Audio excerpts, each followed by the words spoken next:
Hey friend, welcome back to the Lifestyle School podcast. I am your host, Hope Black, and last week we started a conversation that I quickly realized was just too important to squeeze into a single episode. Originally, I planned to cover everything in one sitting, but as I started unpacking the science behind metabolic health, I realized I didn't want to rush through it, and this topic is the foundation of everything I teach inside of Lifestyle School, and I wanted to make sure we took the time to understand it well. So if you haven't listened to episode 80, I would highly encourage you to go back and start there because today's episode builds directly on that conversation. But if you have listened, just give me a quick couple of minutes here. We're going to do a little refresher before we jump back into the rest of the story when we're talking about metabolic health. But first, I want to give you another little personal life update. I had some exciting things happen this last week. As of last week, I am officially down just over 20 pounds into the 11 weeks into this weight loss journey, which is about 33% of the way. I know I have been saying my goal is to lose 50 pounds postpartum. It's a nice round number. Ideally, though, I would like to lose 60 pounds because that would put me closer to the weight that I was at when I got married, which is my goal. At the end of the day, I'm not as worried about like what the scale says. I'm more worried about my body composition. But yeah, so 20 pounds in, that puts me about 33% of the way there, which is very exciting. If you did listen to last week's episode, you probably put it together before I did that I was well on my way to getting really sick. I had some really bad postnasal drip happening. And by like the end of that day, I had a really bad sore throat and I started to lose my voice. And you kind of hear that. I sound just like a little bit like a smoker today still, and it's early in the morning, so that does not help either. But yeah, it was really interesting last week going through a week of like being sick as I'm doing this weight loss journey. I realized how much my energy really connects with how much I'm able to get done in my life, around the house. And it made me really thankful for the energy that I have on a normal week. And then I also realized last week that despite being sick, I was able to do my fast, which is just not something that I can say has been a reality over the years. I think a lot of times when you get sick, you just don't really want to fast because it feels hard. But what I have realized, which has been really, really cool, is around week 8 of this process, it started to feel easier. And now by week 11, like it feels quite easy to do my fast, if I'm being honest. I feel like I found out a rhythm that works for me when I'm taking my electrolytes, when I'll have my coffee with a little bit of cream, which is like a fasting aid for me.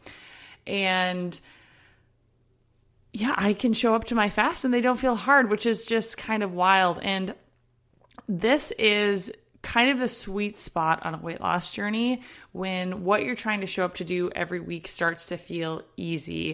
And if you can just get here, the momentum from this point in my own journey and in the journey of my clients just builds exponentially because there's no longer that feeling of white knuckling it. You don't have to create quite so much space in your life to show up for these fasts, for your workouts and whatnot. And your energy is usually way better. So that was a really, really fun thing to see that, I was still able to show up for myself in this different way for my weight loss goals, despite being sick. And yeah, I'm just excited to see, what's ahead. I have a lot more weight to lose. Let's be real. I'm out of my super fat pants, but I am in my fat pants. And the goal is just to be in my regular pants. So with that, guys, before we dive in, a quick reminder, as always, this podcast is for educational purposes only and is not intended as medical advice. Always consult with a qualified healthcare provider before making any major changes to your diet, your fasting routine, your supplements, or your exercise, especially if you have health concerns, okay? And if you enjoy this episode, I would love, love, love if you would share it with a friend, leave a review, subscribe to the podcast, and follow me over on Instagram and Facebook. The handle over there is @HopeCoaching.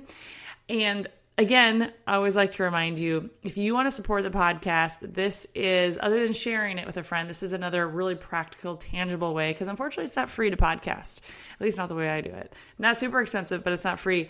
Anyway, one way that you can support the podcast, what we're doing over here at Lifestyle School for Weight Loss, is if you are someone who buys supplements, you can buy them from us, or from me, I should say.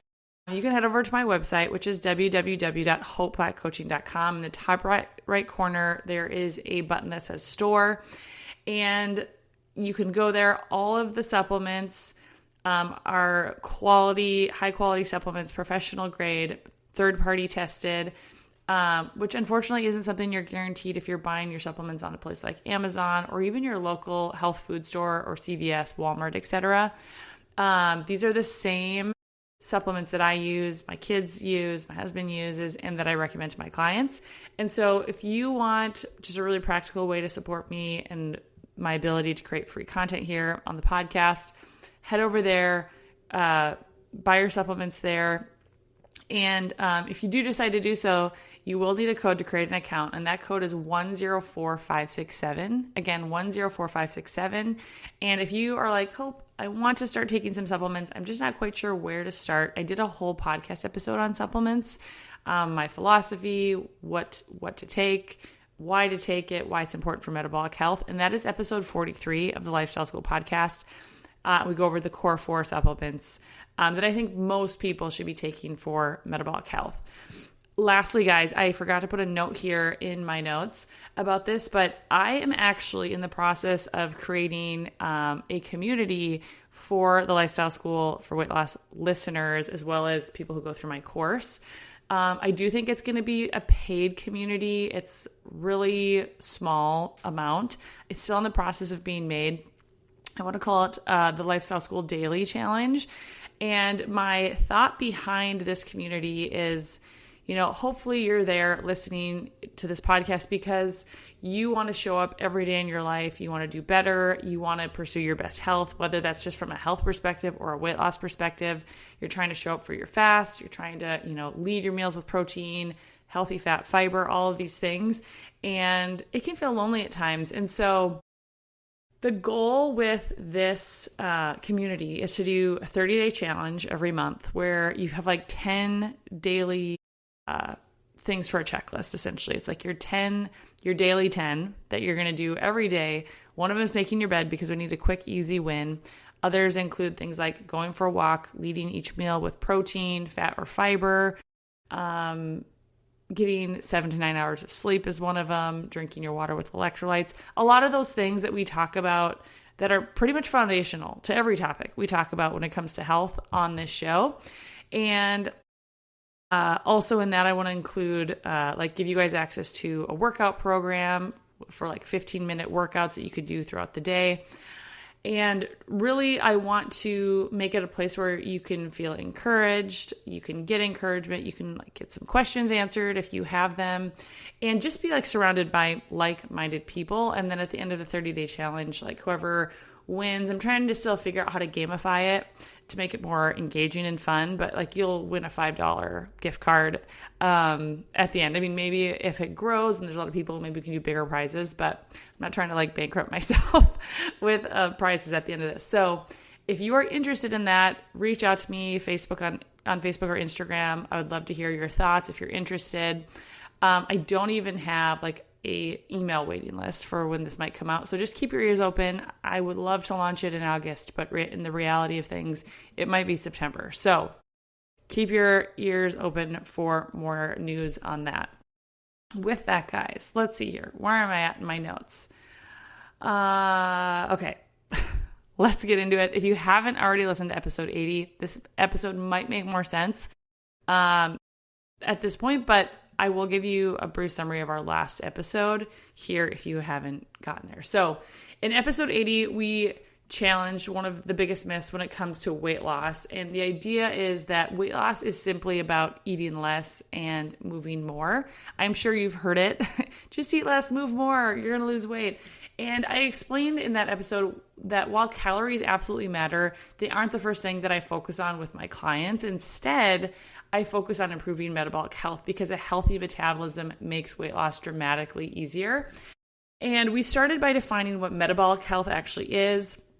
It's your body's ability to efficiently regulate blood sugar, regulate insulin, produce energy, switch between burning carbohydrates and burning body fat, and maintain healthy hunger and fullness signals. A healthy metabolism is metabolically flexible. It knows how to burn the food you just ate, but it also knows how to tap into the body's fat you've already stored when food isn't available. And the reality is unfortunately, many people have lost that flexibility. I was definitely one of them. And instead of easily switching between fuel sources, we're relying almost entirely on glucose for energy. So as soon as blood sugar starts to fall, hunger kicks in, cravings increase, and you end up feeling like you need to eat again. From here, we talked about how metabolic dysfunction develops. It doesn't happen overnight, guys. It usually is the result of years of things like constant snacking, highly processed foods, poor sleep, chronic stress, inactivity, and elevated insulin levels. And over time, the body's cells become less responsive to insulin, leading to insulin resistance, unstable blood sugar, increased hunger, and a body that becomes less efficient at accessing stored fat for fuel. And when we shifted into, and then in the episode, we shifted into something more practical, and we talked about, how do you actually know if your metabolism is healthy? And I think this is really key. We walked you through the markers you can review from your annual lab work at your doctor's visit, including things like waist circumference, blood pressure, fasting glucose, hemoglobin A1C, triglycerides, HDL cholesterol, fasting insulin, and HOMA-IR. One of the biggest takeaways from this section that I want you to continue to hold on to if you did listen is that normal blood sugar doesn't necessarily mean a healthy metabolism. Your pancreas can compensate for insulin resistance by producing more and more insulin for many years before your blood sugar ever becomes abnormal. And that's why I pay so much attention to fasting insulin. It often tells a story years before glucose or hemoglobin A1C ever do. And then we looked at the bigger picture. Only about 6.8 to 12% of American adults are considered metabolically healthy. And I want you to really think about that and sit with that for a second. That means that roughly 9 out of every 10 adults have some degree of metabolic dysfunction. And perhaps even more surprisingly, you can be at a normal weight and still be metabolically unhealthy. And that's why the scale doesn't tell the whole story. Finally, we finished by talking about why losing weight becomes so difficult when your metabolism isn't healthy. We spend quite a bit of time talking about insulin, what it does, why it's essential, and why chronically elevated insulin makes fat loss much, much more difficult. It's like I use an analogy of a frozen bank account. Imagine having tens of thousands of dollars in savings but being unable to access it. That's very similar to what happens when we have elevated insulin. Your body may have tens of thousands of calories stored as body fat, but if you can't efficiently access the fuel, your brain keeps asking you to eat more. And that leads to things like increased hunger, more cravings, lower energy, and a constant feeling that you're fighting your body instead of working with it. And that's really where we left off. So today we're going to pick up right there because insulin isn't the only thing influencing our appetite. If you've been around the podcast for any amount of time, we're 81 episodes in, you will have heard this before, probably many times. There are several other hormones quietly shaping your hunger, your cravings, fullness, and food choices every single day. And understanding these hormones is one of the biggest mindset shifts you can make because it helps you realize that lasting weight loss isn't about just having more willpower, being more diligent about counting your calories, every single calorie that goes into your mouth.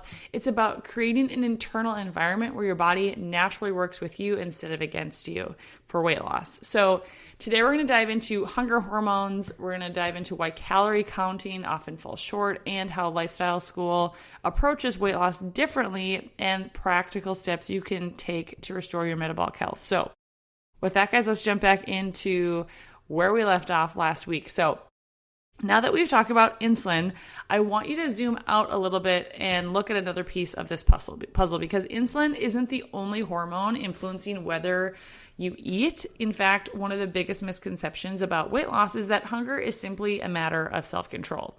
We've all heard someone say, you just have to learn to ignore your hunger, or something along the lines of, if you really wanted it badly enough, you wouldn't eat that cookie. You know, the phrase that actually comes to mind, and it was like such a meme when I was in college, is like, nothing tastes as good as skinny feels, which To be honest, my husband and I like to joke about that with each other. But let's be honest here. I think that type of mentality is incredibly unfair because hunger isn't just a feeling. It's a biological signal, and it's one of the strongest survival mechanisms your body has. And I want you to think about that for a second. If our ancestors could simply ignore hunger forever, they would have eventually starved to death. And, I believe God designed our bodies to make hunger incredibly persuasive. I know hunger can be incredibly persuasive in my life when I'm feeling super hungry. And hunger is something that I have dealt with, which has been like a really big part of my weight loss journey, is this ravenous appetite that I didn't feel like I could control despite eating plenty of food. And, hunger is supposed to get your attention. It's supposed to motivate you to find food. And the problem is that in today's world, many people are experiencing hunger signals that are being amplified by metabolic dysfunction. They're not just hungry because it's time for lunch. They're hungry because their hormones are dysregulated.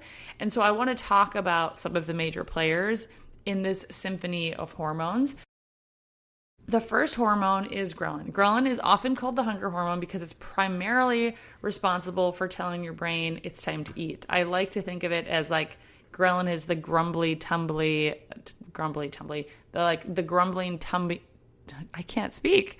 The grumbling tummy that's telling you it's time to eat. As your stomach empties, ghrelin levels begin to rise. You feel hungry. You eat, that ghrelin falls again, and it's this like beautifully designed feedback system. But here's something fascinating. Ghrelin isn't just responding to your stomach, it responds to your habits. And if you've done any amount of fasting, you will know this to be true. If you have eaten lunch every day at noon for the past 10 years, your body starts expecting lunch at noon. And so around 11:45, ghrelin begins to rise. Your brain starts thinking about food. You look at the clock and think, wow, I am starving. And even if physiologically you have plenty of stored energy available on your frame in the form of body fat, that's one of the reasons people are often surprised when they begin practicing something like time-restricted eating or fasting. The first few days can feel challenging, or even weeks, because your body is used to eating on a specific schedule. But what you'll find after a week or two is that many people notice something really, really interesting, is that hunger wave passes, and they realize hunger isn't a straight line that just keeps getting stronger. It comes in waves. If you don't immediately respond by eating, ghrelin naturally begins to fall again. I remember experiencing this myself when I first started fasting. I was convinced that hunger would just continue to get worse and worse until I couldn't stand it anymore. And instead, I started to notice something completely different. I'd get hungry, I'd drink some water, maybe go for a walk, maybe lay down for a nap. And 20 minutes later, that hunger was gone, which I was shocked by, honestly. Nothing magical happened. The hormone had simply done what it was designed to do. It rose and then it fell. And that realization was incredibly freeing for me because I was able to start seeing hunger as like a signal, not necessarily an emergency. And then we also have this hormone called leptin. Let's talk about it. If ghrelin tells you it's time to eat, leptin tells you it's time to stop eating, which again is very important. Leptin is produced primarily by your fat cells. The more body fat you have, the more leptin your body actually produces. And that creates a really interesting question. If people with obesity often have more leptin, why aren't they less hungry? Great question, right? The answer is something called leptin resistance, which we have covered here on this podcast. It's very similar to insulin resistance. The hormone is present sometimes in very high amounts, but the brain stops responding appropriately to it. It's like trying to have a conversation with someone whose phone keeps cutting in and out. I don't know if you have somebody like that in your life when you try to talk to them on the phone. For whatever reason, when I try to talk to my mom on the phone, her phone always cuts out. We're pretty sure it's her phone because it doesn't happen with other people for me, and I think it happens to her a lot. But her phone is always cutting out, and you're talking, but like the message just isn't getting through, and it can be so frustrating. This is the same things that is happening with your fat cells. They're saying we've got plenty of stored energy, but the brain isn't hearing any of it, and what the brain is actually hearing is, we need more food. And so your hunger stays elevated. This is another reason why obesity is not simply a willpower or calories in versus calories out problem. It's a hormone signaling problem. The body is receiving mixed messages, and nothing ever good comes from that. One of the reasons insulin resistance becomes so problematic is because insulin and leptin are closely connected. Chronically elevated insulin appears to interfere with leptin signaling. So as insulin resistance worsens, leptin resistance often worsens as well. And now the body has two problems. It's having difficulty accessing stored fat for energy, and it's having difficulty recognizing when enough energy has already been stored. And if you think about it, it's the perfect storm for chronic overeating and packing on the pounds.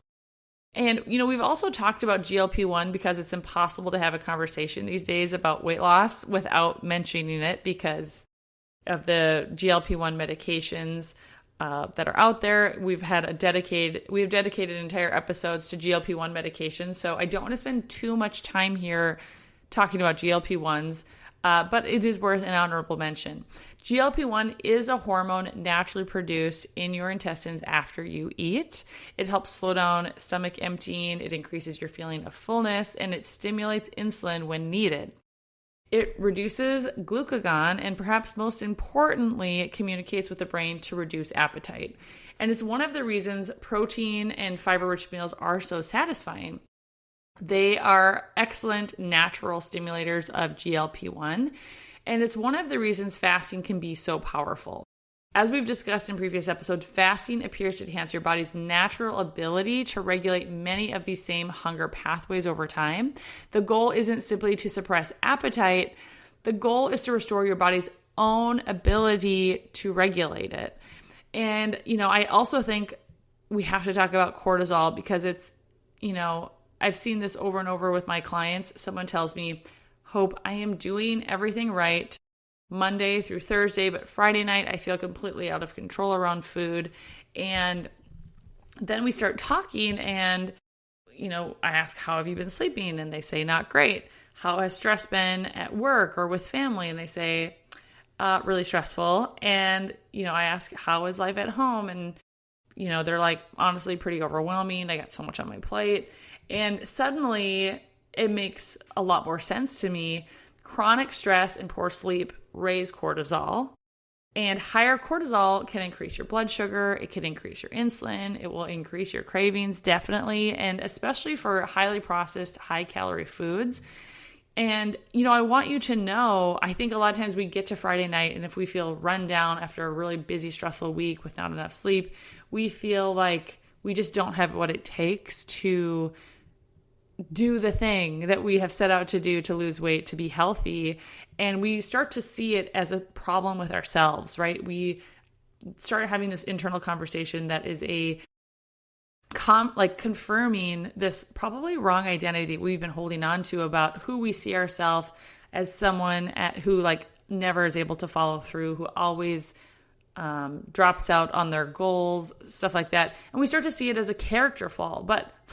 But truly, that's not what this is. This is our biology. It's like how we were created to work. And your body is trying to protect you during what is perceived as a stressful situation. And that's one of the reasons why in lifestyle school, we just don't talk about nutrition, because we realize that that's just like one small piece of this puzzle of helping you become healthy and staying healthy.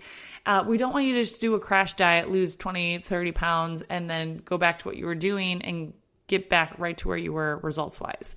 We talk about things like sleep. We talk about stress. We talk about relationships, recovery boundaries, because all of those things influence the hormones that ultimately influence your eating and your behaviors. And I want to pause here because I think this is one of the biggest mindset shifts that people can make. And that's this: if your hormones are telling you to eat, to find food, that you're still hungry, you're low energy, and your strategy is simply to say, no, I'm going to do something else, eventually you're probably going to lose that battle. Not because there's anything inherently wrong with you or that you're weak or undisciplined, but because your brain is receiving a powerful biological signal that has evolved over thousands of years to keep you alive. And this is why so many diets fail. They're asking people to override their biology indefinitely. And that's exhausting. And instead, what if we could improve the biology itself, right? The way that our body is working. What if we can make our hunger become more quiet? What if we can experience fullness, right? What if we can get our fullness to return? So when we eat, we actually feel full. What if your energy stayed stable? Like, what a crazy thought. Or what if food stopped occupying every spare moment of your thoughts? And I've watched this happen over and over and over with clients. And honestly, it's one of my favorite parts of this job. People often come to me saying, I just want to lose 30 pounds. But somewhere along the way, they start saying something much more meaningful, in my humble opinion. They say something more like, Hope, I feel normal around food. Or I feel like I'm no longer obsessed with food. I feel like I have more energy than I've had in years, and I just feel capable of so much more in my life. And to me, that is the real victory, because once someone reaches this place, consistency becomes so much easier. You're no longer relying on motivation every hour of every day. You're relying on a body that's functioning the way it was designed to function. And that brings us to what may be one of the biggest myths in the entire weight loss industry. And I would argue not backed up by good science. And the idea that you simply can count your calories carefully enough, everything else when it comes to your weight is going to take care of itself. Let's talk about why I don't believe that calories are the best place to start. Now that we've arrived at what is probably the most controversial part of today's episode, because if you followed me for any length of time, you know that inside Lifestyle School, we do not count calories. And every once in a while, someone will ask me, well, Hope, don't calories matter? And the answer is they absolutely do. I want to make that clear because I don't want to create a false argument. Calories matter. Energy balance is a real thing. If you consistently, though, consume more energy than your body can use, you're going to store excess energy. And we talk about this a lot when it comes to amino acids and protein and people doing carnivore.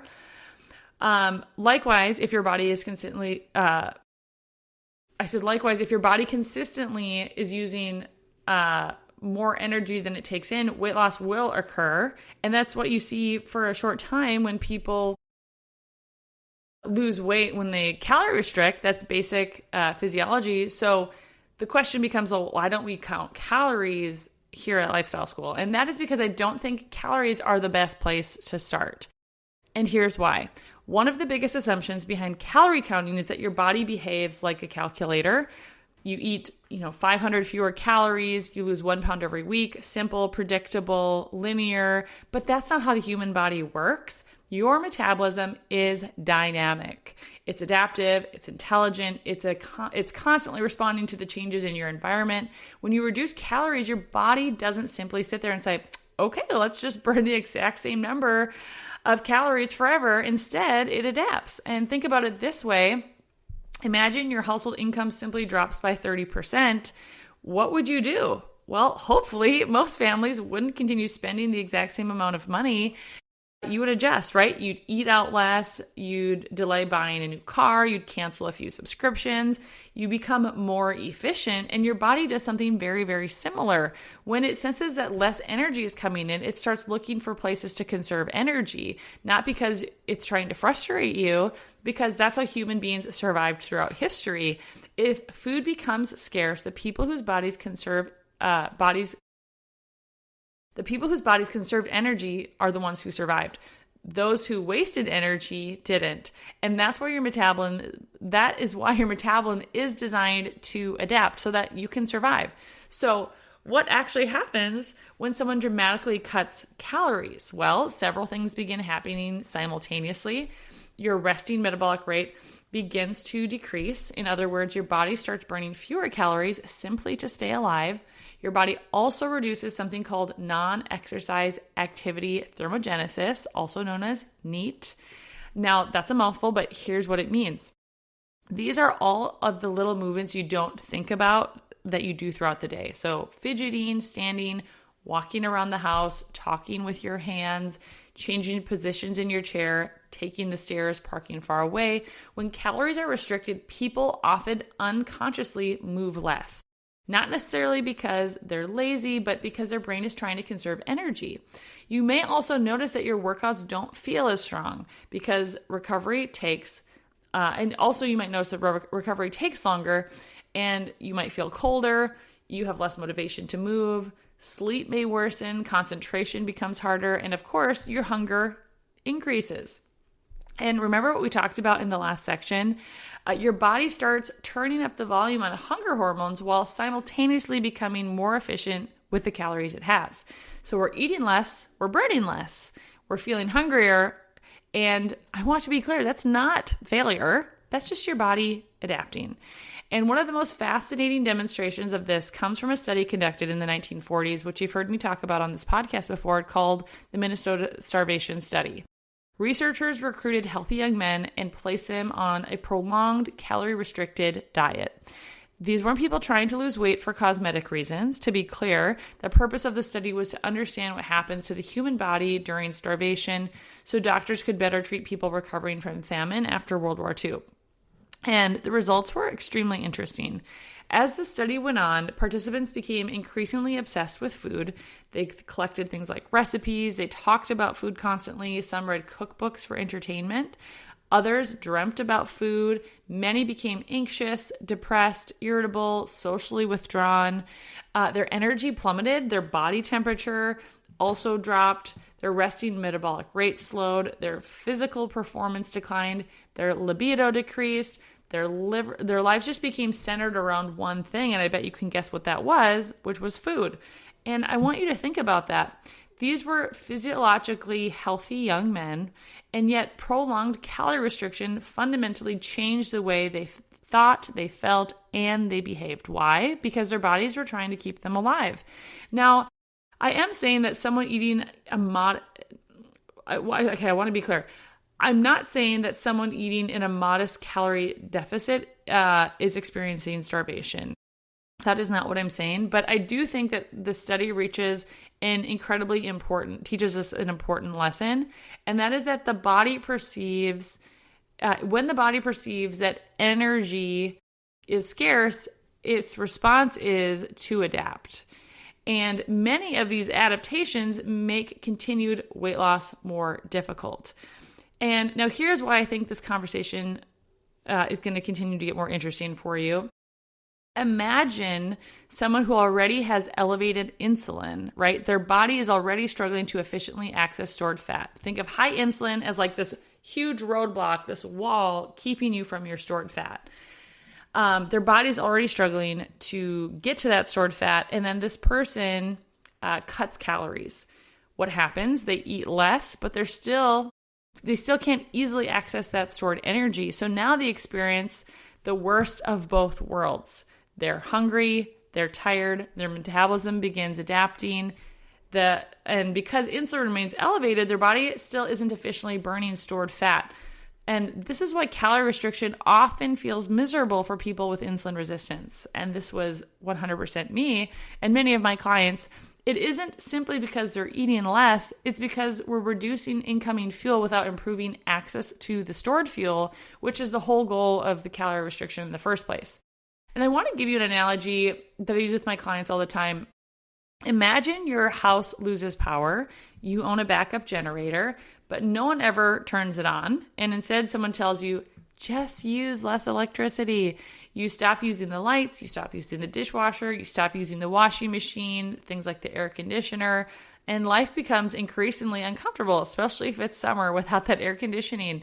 And meanwhile, there's an entire generator just sitting in your backyard or your garage that could power the house, but you haven't switched it on.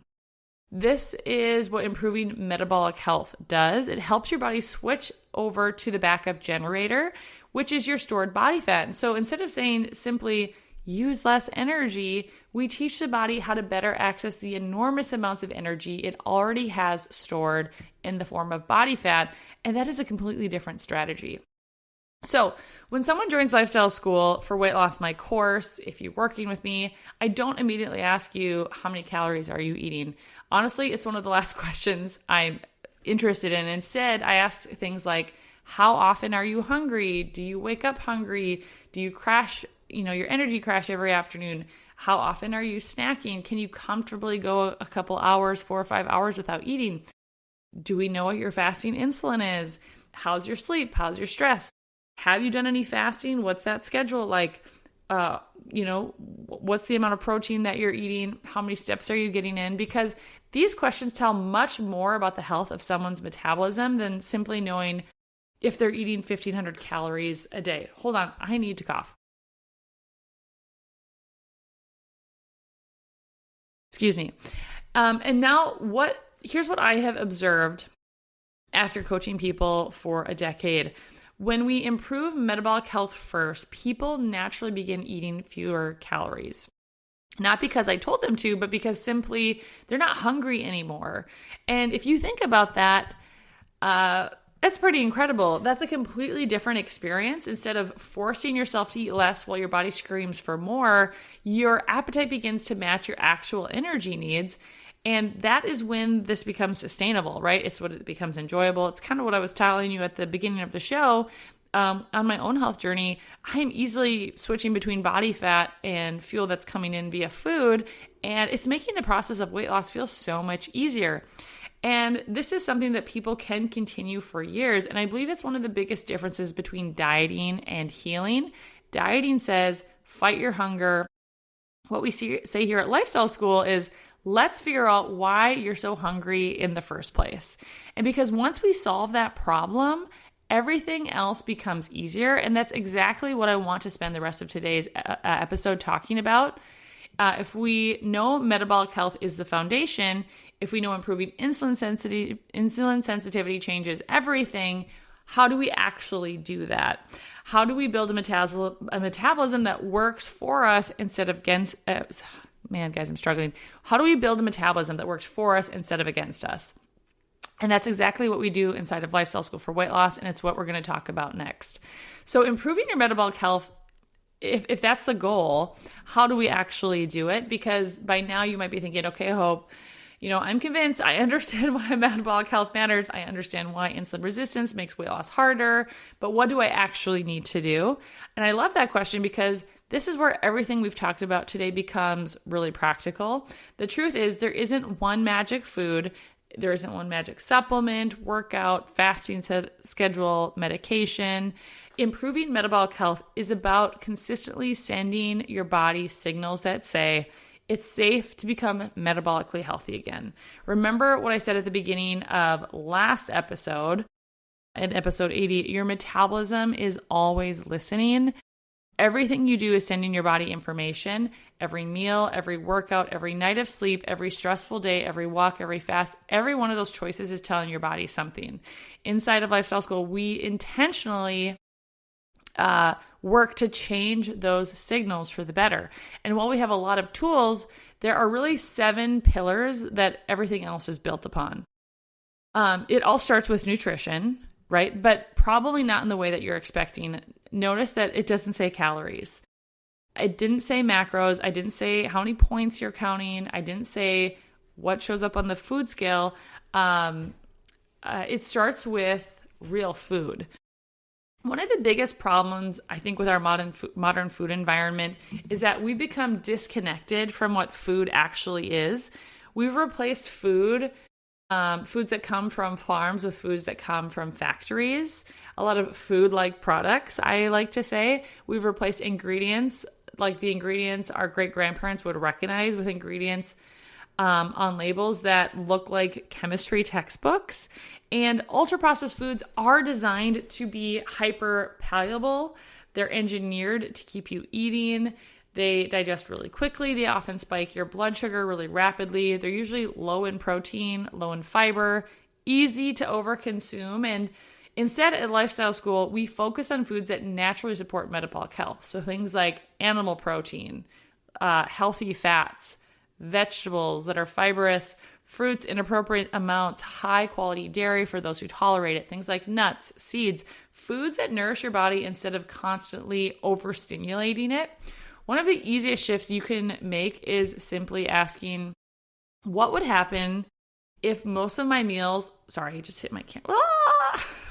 Sorry, I'm moving my leg and I just hit my camera. What would happen if most of my meals looked like food instead of products? This is like a really big distinguisher. And one, like if you change just this, you can dramatically improve your blood sugar regulation right there. And the second pillar is prioritizing protein and fiber. If I had to choose two nutrients that deserve the spotlight, they'd probably be protein and fiber. Healthy fat, actually, maybe I should take that back. I do actually think you got to have lots of healthy fat because just protein and fiber, you're not going to feel full. Protein is incredibly important for metabolic health. It helps preserve muscle while losing weight. It helps increase satiety. It stimulates hormones that help you feel full. It requires more energy to digest than things like carbohydrates or fat. And perhaps just as importantly, muscle is one of the biggest sinks for glucose in the body. The more healthy muscle tissue you have, the better your body becomes at disposing glucose. Fiber is equally as important. It slows digestion. It reduces the speed at which glucose enters the bloodstream. It feeds the beneficial bacteria living in your gut. It supports healthy bowel movements. And it even helps your body eliminate excess hormones like estrogen through the digestive tract. And that's why I often tell my clients, lead your meals with protein and fiber. Healthy fat gets an honorable mention. Not because there's anything wrong with carbohydrates, but because protein and fiber stabilize the entire metabolic response to a meal. Now, I do want to put a little asterisk in here. Not everyone tolerates fiber the same. And so there are people who just don't do well with a lot of fiber. And I want to say that because if anyone comes at you with super, this is it, and there's no room for bio-individuality, especially when we're talking about human nutrition, that should be a major red flag for you. And I know I've said that to you before. So I want to put that asterisk there. Number 3 is lowering refined carbohydrates. So I know this can be a controversial topic. I don't believe that carbohydrates are inherently bad or evil. Your body knows exactly what to do with carbohydrates. The problem is the quantity, the quality of carbohydrates that dominate the modern diet. Think sugary drinks, candy, cookies, crackers, pastries, white bread, highly processed cereals. These foods digest really quickly.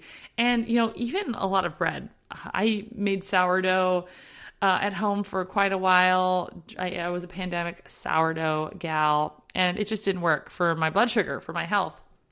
And they often produce blood sugar spikes and larger insulin responses. Every time I have a client who does a continuous glucose monitor, they're always shocked by what they see regarding carbohydrates and how their body responds. And for someone who's already insulin resistant, which is many of us, that can make the roller coaster even worse. One thing I've observed repeatedly in my own life because of my insulin resistance is that I am incredibly sensitive to carbohydrates. I know my body. I know that when I keep my carbohydrates lower and center my meals around protein, healthy fat, and fiber, my hunger is so much lower.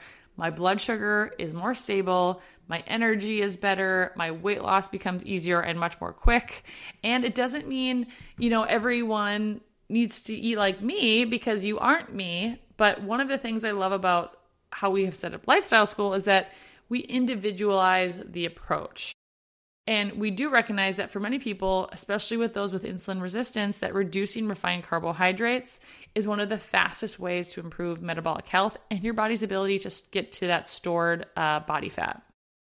Our 4th pillar is time-restricted eating and fasting. I know you're probably not surprised by this.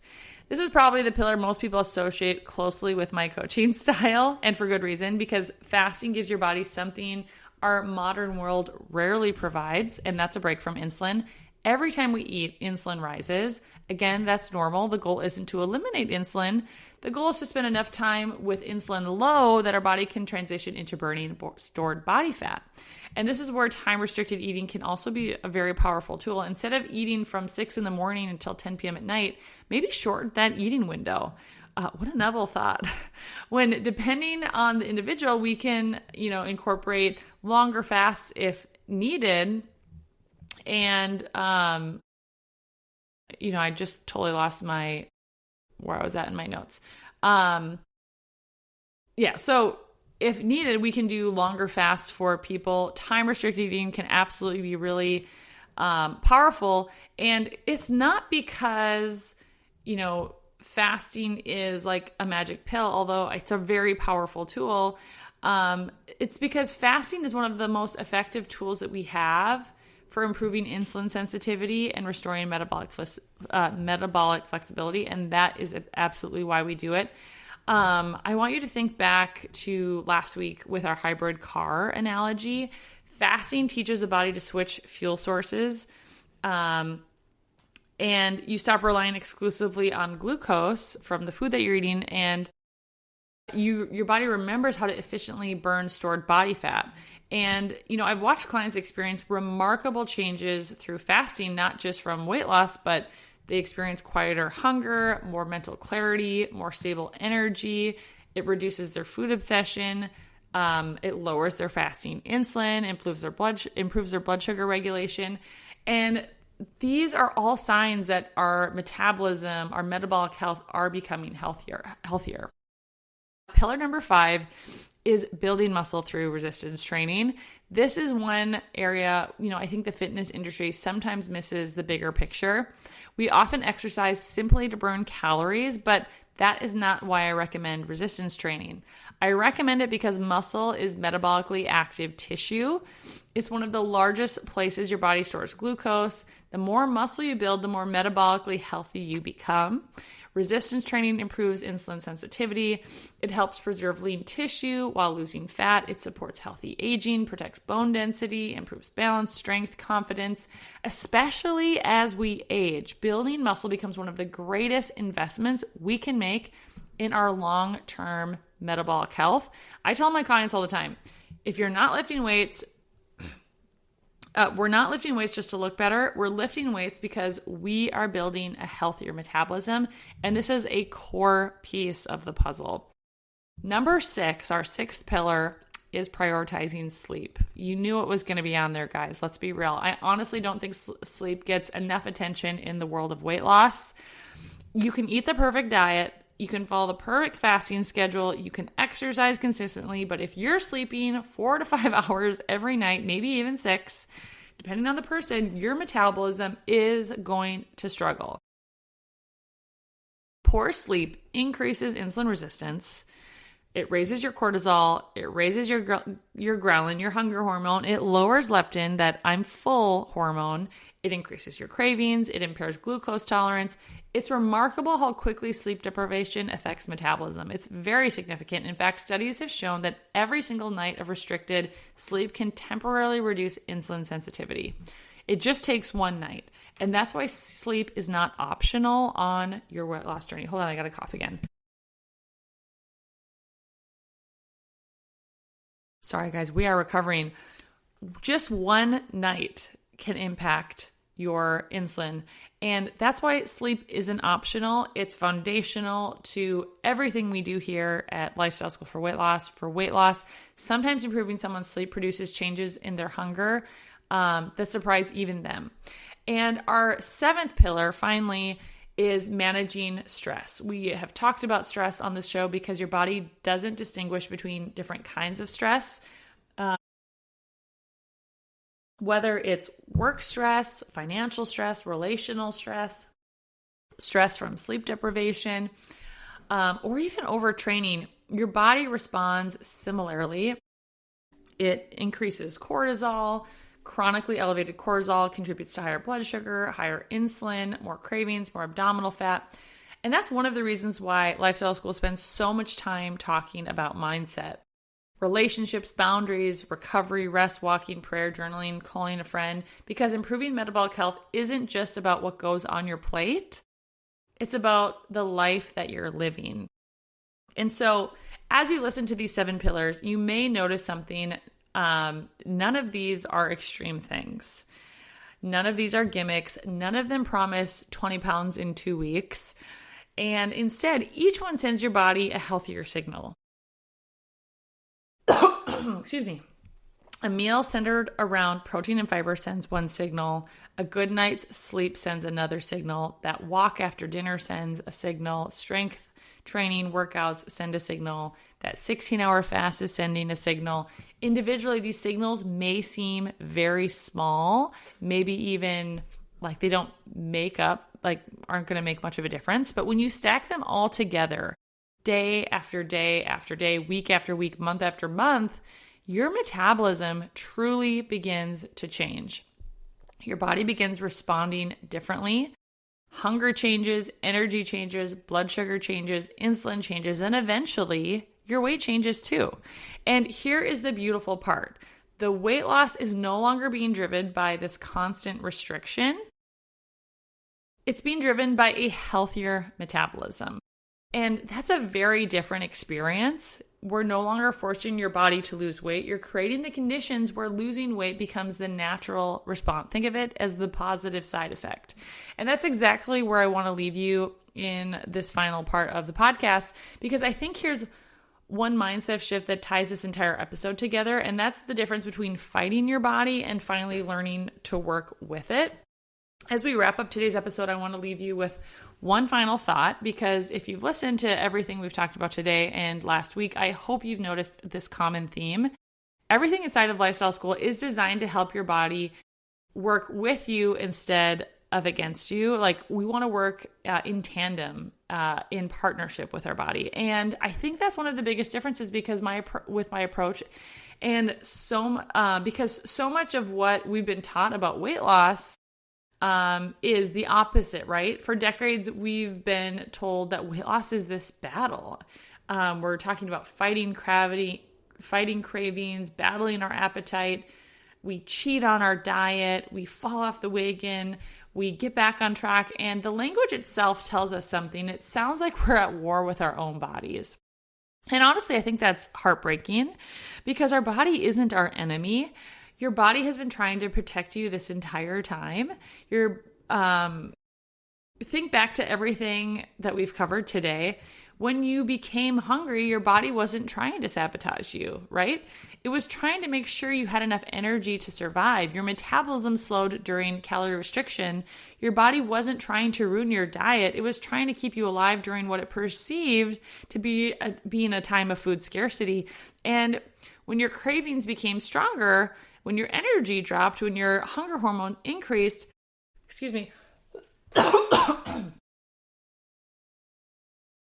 your body wasn't working against you.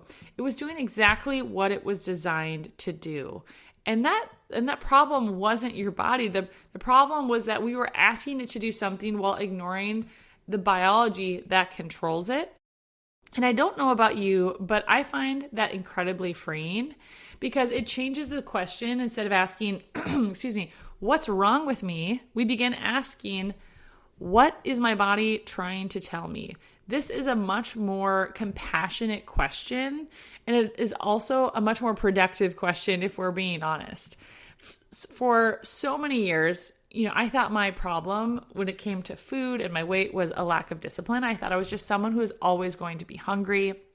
I thought everyone else had some magical ability to eat intuitively or stop eating after one cookie. Meanwhile, I was white-knuckling my way through every single day, constantly thinking about food, constantly thinking about my next meal, constantly wondering why losing weight felt so much harder for me than it seemed to be for other people. And, looking back now, sorry, my voice is really struggling. I realize I wasn't lacking discipline. I was metabolically unhealthy. I had insulin resistance. I had reactive hypoglycemia. My body wasn't regulating blood sugar well. My hunger hormones weren't working the way they were designed to. Everything changed when I stopped trying to overpower my body and started learning how to support it. And that is the exact transformation I want for every single person who comes through Lifestyle School, my course, if you listen to this podcast, you're included in that. Not because I want everyone to fast, not because I want everyone to eat exactly the way I do, but because I want people to experience what it's like to have a body that finally feels like it's on their side. That is huge. And if you've listened to this podcast for a while, you've probably noticed something. Even though, I coach weight loss, I don't actually spend that much time talking about the scale. And that's intentional because I don't think the scale should be our primary measure of success. Sorry, guys, I'm really struggling here. It should not be our main measurement. I want you to think about this. Imagine two people each lost 20 pounds. The first person loses weight by surviving on protein shakes, 1,000 calories a day, and hours of cardio. They feel exhausted, hungry, they've lost muscle, their metabolism is slowed. They're terrified of gaining the weight back. And the second person who also lost 20 pounds, but along the way, they improved their fasting insulin, their blood pressure normalizes, their triglycerides went down, their HDL improved, their sleep got better, they built muscle, their hunger is quieter, their energy is steady, their relationship with food is healthier than it's ever been. Both people lost the same amount of weight. Would you say that they achieved the same outcome? That's a good question. And the answer is absolutely not. The second person didn't just lose weight, they became healthier, and that is the goal. Excuse me, we're going to have to wrap this up because I can't stop coughing. I will be so real with you guys. The weight loss is wonderful, but the healthier metabolism is what allows that weight loss to last. And when I created Lifestyle School, I didn't want to create another diet. I felt really strongly about that. The world has enough diets. You can find thousands of meal plans online, thousands of calorie calculators, of workout programs. What I wanted to create was a place where people could finally understand why their bodies were responding the way that they were. Because when you understand your physiology, you stop blaming yourself. Instead of feeling guilty, you become curious. Instead of asking, why can't I stick with this? You're asking, what is making this so hard? And those are completely different questions. And they're the questions that lead to lasting change. And maybe today, instead of asking, how quickly can I lose weight? I know it's easy to want to ask that. I am on my own weight loss journey with a lot of weight to lose, and I have definitely found myself asking that question. So no shame. But if you find yourself asking that question, ask yourself a different question. How can I become more metabolically healthy?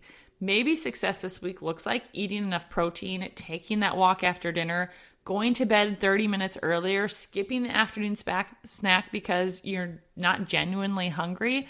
Maybe strength train twice this week, cook more meals at home, try a 12-hour eating window, choose foods that stabilize your blood sugar instead of spiking it. Those may seem like such small wins that maybe they don't matter, but these small wins are sending powerful signals to your metabolism. And eventually, those signals become habits, and those habits become your lifestyle, and that lifestyle becomes your health. So as we wrap up today's episode, I hope one thing has become incredibly clear. The goal was never simply to help you lose weight. The goal was always to help you build a healthier metabolism, because when you improve your metabolic health, you're not just changing the number on the scale, you're improving your energy, you're stabilizing your blood sugar, you're reducing inflammation, you're quieting the food noise, you're improving long-term health, and perhaps most importantly, you're making healthier choices feel easier instead of feeling like you're in a constant battle. And that's exactly why Lifestyle School for Weight Loss is built the way that it is. We don't start by saying, how can we eat less? We start by asking, how can we help your body function better? Because when your body functions better, sustainable weight loss becomes a natural consequence, not something you have to force through sheer willpower. So if today's episode encouraged you, which I really hope it did, I would love to hear from you. I would love for you to share it with someone who's stuck in the cycle of dieting and wondering why they always seem to end up back where they started. And sometimes all it takes is understanding why your body responds that way. It does to completely change your perspective. And so if this has helped you, I'd love for you to share it with someone else. And if you've enjoyed this episode of the podcast, would you take a minute, leave a review, leave a rating? It helps more people discover the show and these conversations and allow us to continue spreading the message that, excuse me, there is a better way to approach weight loss and metabolic health. I want to say, you guys, thank you so much for your time, for being here today. I do not take it for granted. I truly try to make sure I show up every week and bring you a lot of value for your time. Thanks for being here. I appreciate every single one of you. Until next time, I want you to sit with this. Don't just chase a smaller body, build a healthier metabolism, because when you improve your metabolism, you're improving the quality of your entire life. With that, guys, we'll see you next week on the Lifestyle School Podcast.